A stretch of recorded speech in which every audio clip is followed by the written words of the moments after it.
나사로의 누이 동생 마리아와 마르다는 오라비가 죽게 되자 사람을 예수님 계신 곳에 보내었습니다. 요단강 건너편 침례 요한이 침례를 주던 그곳에 예수님이 머물고 계셨습니다. 사람을 보내어서 빨리 와서 우리 오라버니를 좀 살려달라고 했습니다. 그런데 예수님은 금방 오시지 않았습니다. 이틀이 지나가지고 오셨는데 보니까 이미 나사로가 죽은 지 나흘이나 되었습니다. 예수님이 오시자 마르다가 예수님께 얘기를 했습니다. 예수님 여기 계셨다면 나았을 텐데. 지금이라도 예수님이 말씀을 하시면 하나님이 다 들으시는 줄 안다고 했습니다. 예수님이 말씀을 하셨습니다. 내 오라버니가 다시 살아나리라. 이 말씀을 하자 이 말씀의 의미를 이 마르다는 잘 몰랐습니다. 그래서 예수님이 가르쳐 주셨습니다. 나는 부활이요 생명이지 않느냐. 예수님은 부활이요 생명이라고 말씀을 하셨습니다. 내가 부활이요 생명이니 이 부활이요 생명이라는 예수님이 하신 말씀의 의미가 무엇인지 이 시간에 같이 살펴보고 또 그 말씀에 대해서 우리가 어떻게 반응해야 되는지 살펴보는 이 시간이 되기를 바라겠습니다. 세 가지를 말씀드립니다. 첫 번째, 예수님의 이 말씀은 부활의 현재성을 보여주는 말씀입니다. 한번 따라해 주시기 바랍니다. 부활의 현재성. 마리아와 마르다는 다 같이 말을 했습니다. 예수님을 만나자마자 예수님이 여기 계셨더라면 내 오라버니가 죽지 않았을 것입니다. 어떻게 보면 예수님의 능력을 인정하는 말처럼 보입니다. 예수님이 급히 오실 수 없어가지고 우리 오라버니가 죽게 되었다. 일찍 오셨으면 얼마든지 우리 오라버니는 살 수가 있었습니다. 예수님의 권능에는 문제가 없다. 그렇게 얘기를 했습니다. 이 말을 들은 예수님이 마르다에게 얘기했습니다. 내 오라버니가 다시 살아나리라. 그러자 마르다는 즉시로 대답을 했습니다. 마지막 날 부활 때에는 다시 살아날 줄은 내가 압니다. 그 말씀을 듣고는 예수님이 하신 말씀이 바로 이 말씀입니다. 25절 6절입니다. 예수께서 이르시되 나는 부활이요 생명이니 나를 믿는 자는 죽어도 살겠고 무릇 살아서 나를 믿는 자는 영원히 죽지 아니하리니 네가 이것을 믿느냐. 그렇게 말씀을 하셨습니다. 마지막 날 부활의 날 다시 살아날 것이라고 말하는 이 마르다에게 그 부활시키는 그 부활이 여기 와 있다고 했습니다. 예수님이 곧 마지막 날 부활시키는 부활이라고 말씀을 하셨습니다. 장차 살 것이 아니라 바로 이 시간에 산다는 말입니다. 여러분, 사람에게 생명을 주시고 죽은 자를 살리시는 그분이 바로 여기 와 있다고 했습니다. 부활이 언제 일어납니까? 미래에 일어난다고 했습니다. 미래가 여기 현재 와 있다고 했습니다. 여러분, 우리는 미래에 많은 것들을 소망하고 삽니다. 그런데 그 미래가 예수님 안에 현재적으로 와 있습니다. 천국이 예수님 안에 있습니다. 부활이 예수님 안에 있습니다. 우리가 얻을 영원한 생명이 바로 예수님 안에 있다고 말씀을 하셨습니다. 여러분, 이들은 예수님을 알기는 알았지만은 절반밖에 몰랐습니다. 예수님을 그리스도 메시아라고 고백하면 충분한 줄 알았습니다. 당시 유대인들은 메시아를 하나님이라고 생각하지 않았습니다. 하나님이 보내는 사람, 하나님이 사용하시는 일꾼, 인간 중에 성령의 기름 부음을 받은 자를 메시아, 그리스도라고 여겼습니다. 예수님이 바로 그 그리스도라고 했습니다. 그런데 예수님은 부활 때 바로 부활의 생명을 나누어주는 분, 죽은 자를 살리는 바로 그분이 예수님이라고 말씀을 하셨습니다. 이들이 이해하고 마르다가 생각하는 것보다 예수님은 훨씬 더 높고 존귀한 분임을 보여주셨습니다. 당신은 아버지 하나님과 하나임을 보여주셨습니다. 마지막 부활할 때 생명을 주시는 그분은 야훼 하나님 한 분이라고 생각을 했는데 예수님은 바로 생명 주시는 그분이 여기 서 있다. 그렇게 말씀을 하셨습니다. 유대인들은 지금도 하나님을 한 분이라고 생각합니다. 그래서 메시아를 기다립니다. 메시아가 오더라도 그는 인간이지 하나님이 아닙니다. 유대인들에게 하나님은 철저하게 유일신 야훼 하나님 한 분밖에 없습니다. 그런데 우리는 아버지 하나님, 아들 하나님, 성령 하나님, 삼위일체 하나님을 믿습니다. 예수님은 이들 마르다 앞에 서서 부활과 생명, 하나님이 주시는 그 부활과 생명이 바로 여기 있다고 했습니다. 내가 곧 부활과 생명이라고 말씀을 했습니다. 여러분, 부활과 생명이 어디에 있습니까? 부활과 생명은 우리가 죽고 난 다음에 체험하는 것이 아닙니다. 하늘나라 가서 우리가 영원한 생명을 얻는 것이 아닙니다. 예수님이 계신 그곳에 바로 부활이 있고 생명이 있습니다. 우리는 예수님은 지금 어디에 계십니까? 부활 성천에서 하나님 보좌 우편에 앉아 계십니까? 물론 맞는 말입니다. 그러나 예수님은 영으로 지금 우리 모든 사람 가운데 와 계십니다. 내 안에도 예수님이 계십니다. 영으로 내 안에 와 계십니다. 예수님이 왜 십자가에 지셨습니까? 예수님이 십자가에 지신 것은 그 몸을 깨뜨려서 영을 온 세상에 풀어놓으시기 위해서였습니다. 예수님이 영으로 온 세상에 계시기 위하여 예수님은 십자가를 지셨습니다. 우리에게 영원한 미래를 현재적으로 주시기 위해서 예수님은 십자가를 지셨습니다. 그러므로 이제 부활의 사건은 결코 미래의 사건이 아닙니다. 예수님을 모시면 그곳에는 죽은 자가 살아나는 부활의 역사가 일어납니다. 부활은 결코 미래의 사건이 아닙니다. 부활은 현재적인 사건입니다. 마르다에게 지금 살아나리라고 말씀하신 것처럼 우리가 예수님을 모시기만 하면 나는 살아납니다. 여러분, 육체만 사는 것이 아닙니다. 육체가 사는 것보다 더 중요한 것은 영이 사는 것입니다. 여러분, 성경에는 죽었다가 살아난 자들이 많이 있습니다. 사라밧 과부의 아들이 살아나고 수렘 여인의 아들이 이 엘리사를 통하여 살아났습니다. 엘리사가 무덤에 들어가자 엘리사의 이 뼈가 닿는 곳에 많은 죽은 뼈들이 살아났습니다. 신약에는 예수님이 나인생 과부의 아들을 살리고 회당장 야이로의 딸을 살렸습니다. 여기 나사로를 살렸습니다. 베드로는 다비다를 살렸습니다. 바울 사도는 유두고 청년을 살렸습니다. 그런데 그들은 다 죽었습니다. 잠시 동안 육체가 소생하는 것 같았지만 다시 죽었습니다. 그런데 영이 사는 것은 그렇지 않습니다. 영이 사는 것은 영원히 삽니다. 예수님이 우리 가운데 오시면은 여러분, 우리의 죽은 영혼을 살리십니다. 여러분, 장차 우리가 하나님 앞에 사는 것이 아닙니다. 예수님을 모시면 영혼이 즉시로 삽니다. 하나님의 생명 우리 것이 됩니다. 예수님 안에는 모든 미래가 담겨 있습니다. 천국이 예수님 안에 있습니다. 그러므로 우리가 예수님을 믿으면 예수님의 부활의 생명, 하나님의 생명을 우리는 현재적으로 체험할 수가 있습니다. 병든 육체가 고침을 받습니다. 죽은 환경이 살아납니다. 이 땅에서 우리는 하늘나라가 무엇인지 체험하며 살 수가 있습니다. 그러므로 여러분, 나는 모든 것이 끝장났다, 나는 더 이상 소망이 없다, 그런 생각하는 분들은 예수님의 부활을 생각하시기 바랍니다. 나는 예수님을 믿는데요. 여러분, 마라도도 예수님을 믿었습니다. 베드로도 예수님을 믿었습니다. 그런데 예수님의 부활까지는 믿지는 못했습니다. 예수님은 지금 하늘 보좌 우편에 오셔서 우리에게 다시 오셨습니다. 성령과 함께 우리 가운데 와 계시고 영으로 우리 가운데 와 계십니다. 예수님을 우리 마음속에 모셔드리고 미래가 예수님 안에 있구나 하는 것을 받아들이게 되면 여러분, 꿈꾸는 좋은 것들이 예수님 안에서 우리는 다 체험할 수가 있습니다. 예수님과 함께 사는 여러분들에게 부활의 생명의 역사가 충만하게 일어나기를 주님의 이름으로 축원합니다. 두 번째, 부활의 생명을 체험하기 위해서는 지금 여기 있어야 하나님을 믿어야 됩니다. 한번 따라해 주시기 바랍니다. 지금 여기 있어야 하나님을 믿자. 예수님은 부활의 생명을 주시기 위하여 지금 이 시간도 우리 가운데 와 계십니다. 예수님을 만나기 위해서는 우리가 어디로 따로 가야 됩니까? 골방에 들어가서 기도해야 됩니까? 그렇지 않습니다. 우리가 모여서 예배드리는 이곳에 예수님이 와 계십니다. 너희가 모일 때마다 이 몸과 피를 기념하는 성찬 예배를 드리라고 말씀을 하셨습니다. 왜냐하면 예수님이 우리 가운데 함께 계시다는 것을 보이기 위해서입니다. 예수님은 이 나사로의 집을 방문을 했습니다. 왜 방문했습니까? 조문하기 위해서가 아닙니다. 죽은 나사로를 살리기 위해서입니다. 예수님이 이 마을에 가셨을 때 마을에 들어가지 않았습니다. 나사로의 집으로 들어가지 않았습니다. 사람들이 예수님의 모습을 보고 나사로의 집에 달려갔습니다. 마리아와 마르다에게 얘기했습니다. 당신이 살아가는 예수님이 저기 바깥에 와 계신다. 마르다가 마을 입구까지 나왔습니다.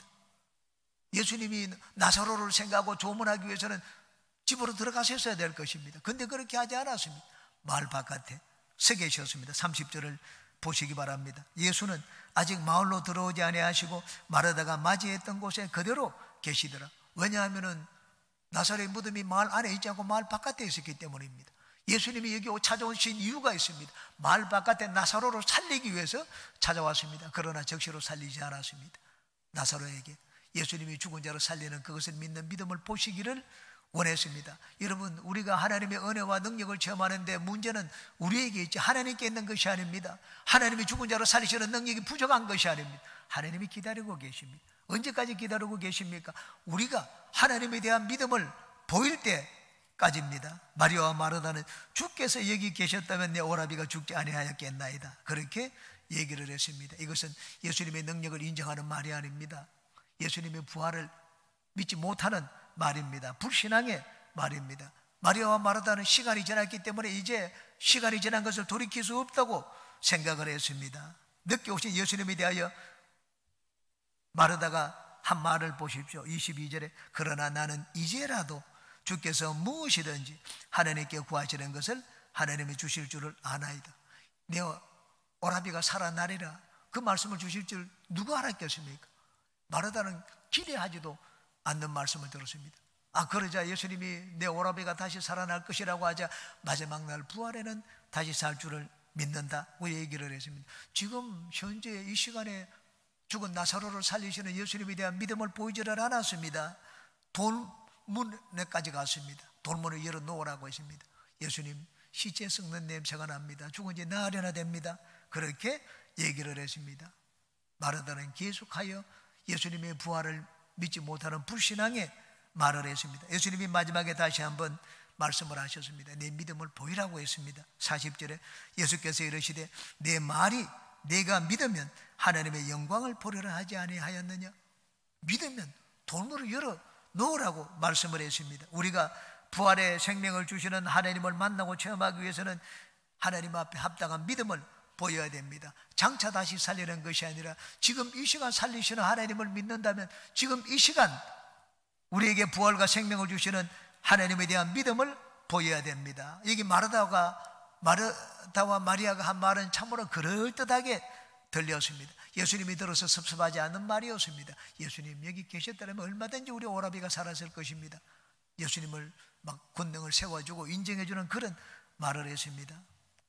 게다가 마르다는 예수님 앞에 부활의 신앙을 고백하기도 했습니다. 마지막 날에는 다시 산다고 했습니다. 과거도 믿고 미래도 믿었습니다. 현재 내가 너 앞에 있지 않느냐? 내가 부활이라고 했습니다. 내가 생명이라고 했습니다. 나를 믿으면 내 오라비가 살 것이라고 말을 했습니다. 여러분, 마르다는 아주 위대한 신앙 고백을 했습니다. 우리도 그런 신앙 고백을 합니다. 사도신경 보십시오. 죄를 사하여 주시는 것과 몸이 다시 사는 것과 영원히 사는 것을 믿습니다. 부활에 대한 신앙의 고백입니다. 우리가 그 신앙의 고백을 하는 것이 마르다가 하는 것과 같습니다.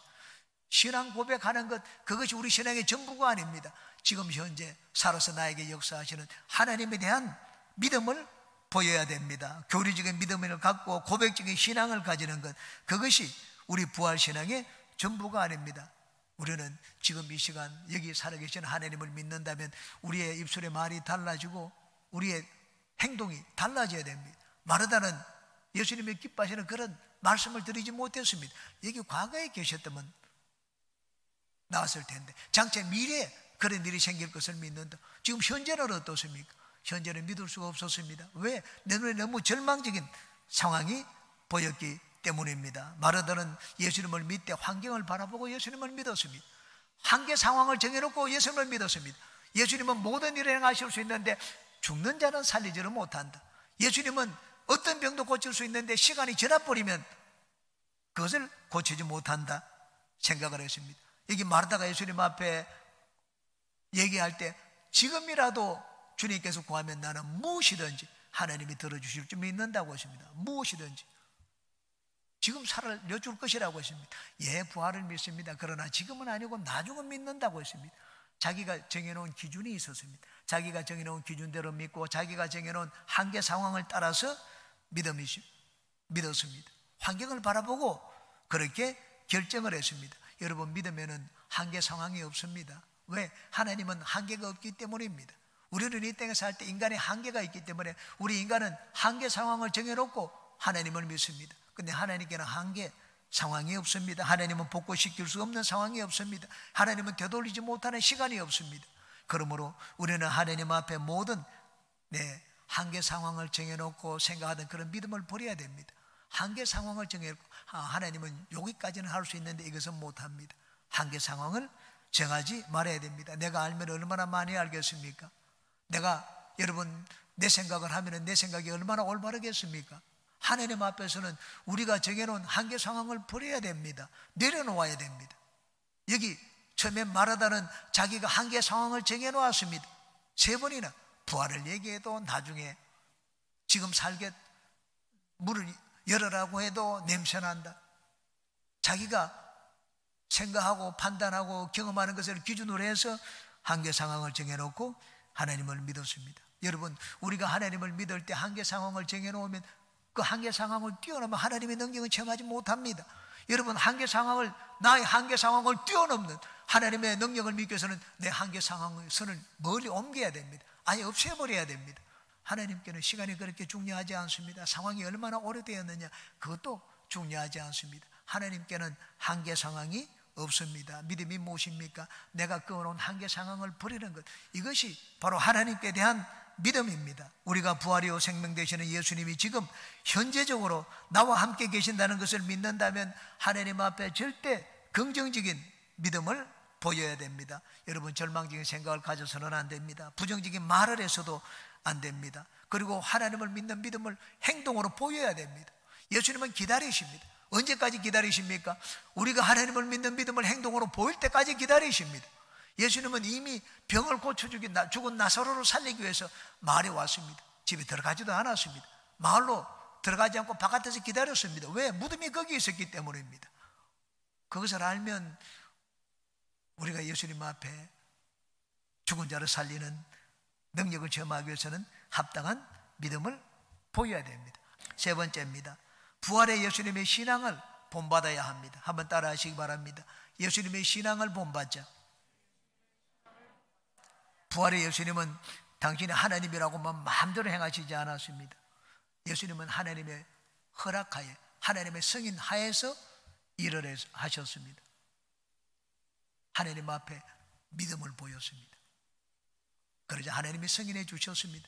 예수님이 보여주신 믿음이 무엇입니까? 우리도 하나님 앞에 예수님과 같은 믿음을 보이면 우리도 하나님이 승인해 주십니다. 우리에게도 놀라운 일이 일어납니다. 첫 번째, 3가지를 말씀드립니다. 예수님은 하나님의 영광을 항상 먼저 생각하셨습니다. 나사로가 병들어 죽게 되자 그 누이들은 사람을 보내어서 예수님께 신방을 요청했습니다. 지금 빨리 오지 않으면 우리 오라비가 죽습니다. 빨리 와주세요. 그런데 예수님은 가지 않으셨습니다. 4절을 보시기 바랍니다. 이 병은 죽을 병이 아니라 하나님의 영광을 위함이요 하나님의 아들이 이로 말미암아 영광을 받게 하려 함이라. 이렇게 말씀을 하셨습니다. 예수님은 인정에 이끌려서 일을 하지 않았습니다. 나를 막 사랑하고 잘 접대하는 이 나사로의 가정이 나를 부르는데 다 죽게 되었다는데 빨리 가야 되겠다, 그렇게 생각하지 않았습니다. 예수님은 앞뒤를 환하게 하셨습니다. 하나님이 미리 보여주셨습니다. 나귀를 타고 입성할 것을 아셨습니다. 예수님이 예루살렘에 들어갔을 때 무리들은 겉옷을 깔아놓고 감람나무 잎사귀를 깔아놓고 그냥 예수님을 왕이여 하고 왕으로 찬송하고 지극히 환영을 했습니다. 어떻게 그런 일이 일어났습니까? 나사로의 사건입니다. 죽은 나사로가 살아나자 그 근처에 있는 예루살렘에 사는 모든 사람들이 예수님이 누구신지 알게 되었습니다. 우리는 여기서 고난과 영광과의 관계를 잠시 생각해 보겠습니다. 우리가 문제에 부딪히면 기도합니다. 하나님, 나는 너무 어렵습니다. 이 고통을 아시지 않습니까? 이 고통을 보시고 하나님 제발 좀 나타나시고 나를 건져 주시옵소서. 그런데 우리가 그렇게 기도하면 하나님은 보통 우리가 기도하는 그때 나타나시지 않습니다. 하나님은 늦게 나타나십니다. 여러분, 하나님이 느림 보이기 때문에 늦게 나타나시는 것이 아닙니다. 하나님의 계획과 내 생각이 다를 뿐이기 때문입니다. 하나님은 종종 우리가 생각하는 것보다 늦게 나타나십니다. 하나님은 예수님을 높이기 위하여 나사로가 병들게 하셨습니다. 그리고 죽은 나사로를 살리심으로 나중에 예루살렘에 들어갈 때 환영을 받으면서 왕으로서 입성하도록 만들어 주셨습니다. 이 나사로의 죽음은 하나님의 계획 안에 들어있는 것이었습니다. 그러므로 우리가 어려움을 당하더라도 여러분, 내가 잘못해서 그 어려움을 당한다고 생각하지 마십시오. 나의 모든 것들, 좋은 것도 하나님의 계획 안에 있고 좋지 않은 일들도 하나님의 계획 안에 있습니다. 예수님은 이 모든 것을 아셨습니다. 그래서 적식하시지 않았습니다. 하나님의 영광을 먼저 생각하셨습니다. 여러분, 이 세상에 존재하는 모든 것들은 하나님의 영광을 위하여 존재합니다. 우리가 어떻게 존재합니까? 하나님의 영광을 위하여 존재합니다. 내 이름으로 불려지는 모든 자, 곧 내가 내 영광을 위하여 창조한 자를 오게 하라. 그를 내가 지었고 그를 내가 만들었느니라. 여러분, 이 세상에 존재하는 모든 것은 하나님의 영광을 위해서 있습니다. 바울사도가 우리에게 교훈을 했습니다. 그러므로 먹든지 마시든지 무엇을 하든지 하나님의 영광을 위하여 하라 말씀을 했습니다. 여러분, 내가 잘되고 복을 받는 것도 하나님의 영광을 위해서 복을 받습니다. 내가 안 되고 망하는 것도 하나님의 영광을 위하여 그런 어려움을 당하는 것입니다. 하나님이 우리에게 베푸시는 모든 섭리는 그 목적이 하나님의 영광에 있습니다. 그러므로 여러분은 하나님의 영광을 여러분의 인생을 살면서 일을 하면서 항상 마음의 제1순위로 삼으시기를 주님의 이름으로 축원합니다. 두 번째, 우리는 또한 예수님께 감사의 신앙을 배워야 됩니다. 예수님은 진짜 절망적이고 불가능한 상황에서도 하늘을 우러러보고 감사의 기도를 드렸습니다. 41절 2절입니다. 도로로 옮겨놓으니 예수께서 눈을 들어 우러러보시고 이러시되 아버지여, 내 말을 들으신 것을 감사하나이다. 항상 내 말을 들으시는 줄은 내가 알았나이다. 그러나 이 말씀 하옵는 것은 둘러선 무리를 위함이니 곧 아버지께서 나를 보내신 것을 그들로 믿게 하려 함이니이다. 여러분, 막 나사로가 살아나고 난 다음에 예수님이 감사한 것이 아닙니다. 나사로가 살아나기 전에 예수님은 감사를 했습니다. 여러분, 우리가 무엇을 얻고 난 다음에 받고 난 다음에 감사하는 것, 세상 사람들도 그런 것들은 다 합니다. 믿음이 없이도 할 수가 있습니다.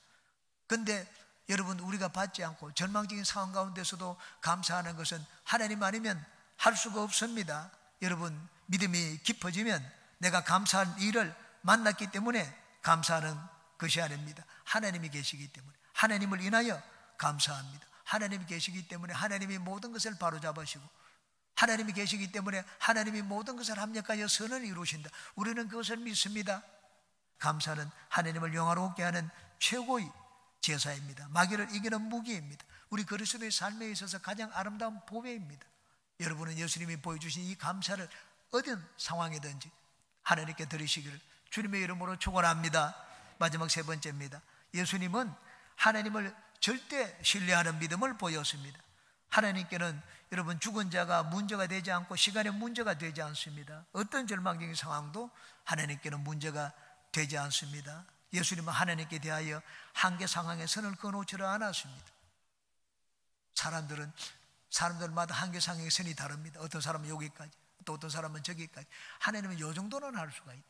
여러분, 우리가 어느 정도까지 하나님을 믿어야 됩니까? 예수님은 우리가 하나님을 믿어야 될 그 선을 분명하게 보여주셨습니다. 하나님께는 여러분 하지 못할 일이 없습니다. 하나님은 한계 상황에 이 경계가 없습니다. 이까지는 되고 이까지는 되지 않고 하는 것이 없습니다. 믿음은 하나님을 바라보는 것입니다. 환경을 바라보는 것이 아니고 내 생각과 판단을 기대고 의지하는 것도 아닙니다.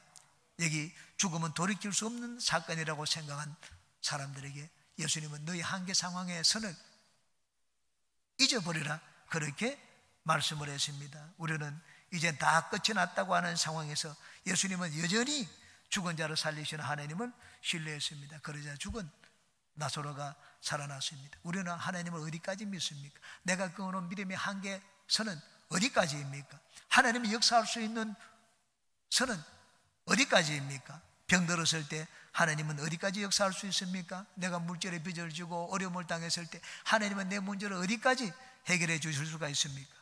하나님은 무능한 나에게 어느 정도 재능을 주실 수가 있습니까? 하나님은 내 외모를 어느 정도까지 바꾸고 변화시켜 줄 수가 있습니까? 예수님은 여기 하나님을 절대 신뢰했습니다. 환경을 바라보지를 않았습니다. 여러분, 절대 신뢰, 절대 믿음이 무엇입니까? 내 인간을 잊어버리고, 인간의 생각을 잊어버리고, 인간의 판단을 잊어버리고 오직 하나님만 바라보는 것입니다. 자꾸 사람을 의식하고 내 경험을 생각하기 때문에 우리는 선을 긋습니다. 더 이상의 것을 바라보지를 못합니다. 예수님은 선을 긋지를 않았습니다. 오직 하나님을 바라보았습니다.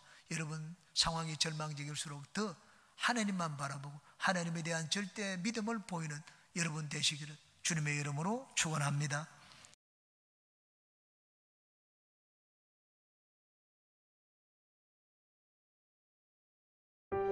주옵소서.